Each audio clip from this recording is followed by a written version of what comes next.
Hello everyone, good morning, good afternoon na pala. Dito tayo sa taas.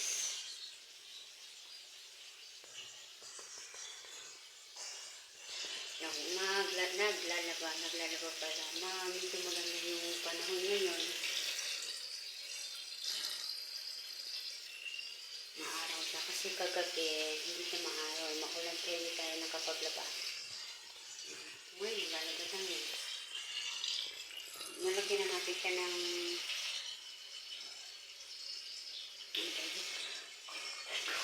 Lagyan na natin siya ng sabon.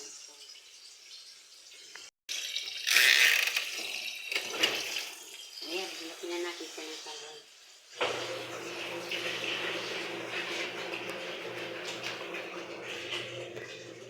Habang nagmatigil tayo ng kwarto, muna tayo sa aking kwarto. Ito yung kwarto ko guys, maliit lang siya. Pero pag sa ito sa Manila, naalala ko sa Manila, pagka-lit lang ng kwarto, mahal ng bayad. Magkano na kayang renta ngayon ba?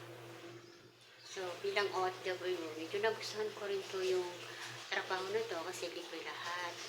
Kaya lang, syempre, kung ikaw naman ay hindi sanay sa trabaho, sa mga hindi mo sa mabibigatin yung talagang halos wala kang pahinga, kung sanay ka sa hirap, pwede ka mag-OFW kasi dito. Kung sino yung mga nakatira sa bahay, sila yung mga amo mo. Teka lang yung flow. Lumilipat yung langaw. Ayan, lumilipat yung langaw guys.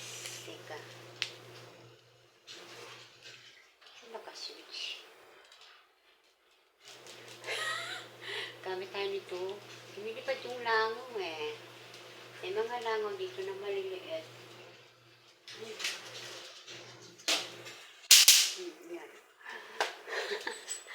Diba kita nyo? May mga langaw dito na maliliit. Maganda to guys. Pag nasa Pilipinas ka, maganda ito. Sabi ko, okay pala to, no? Kasi ang dami talagang langaw tsaka lamok dun sa Pilipinas. Ito kasi dati, nung pagpunta ka dito, di ko alam kung anong gamit. Ito yung pala para sa insekto.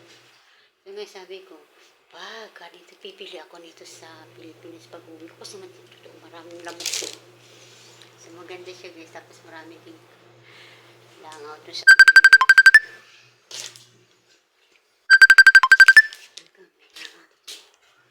So may tumatawag yung anak ko sa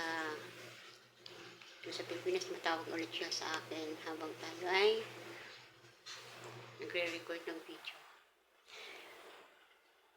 So anyway guys, mag-8 taon na ako dito bilang OFW at ngayon ko lang naumpisahan magawa ng video.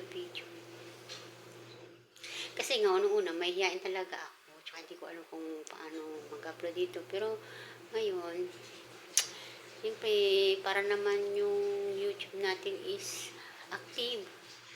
O ito na, mag-video na lang tayo para naman may memories tayo dito sa YouTube, diba?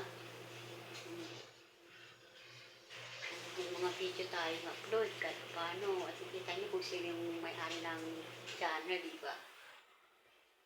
Hindi naman talaga ako lumalabas dito guys. Lumalabas lang ako nung bagong palipat kami ng tirahan. Pero ngayon nandito na mismo kami sa bahay.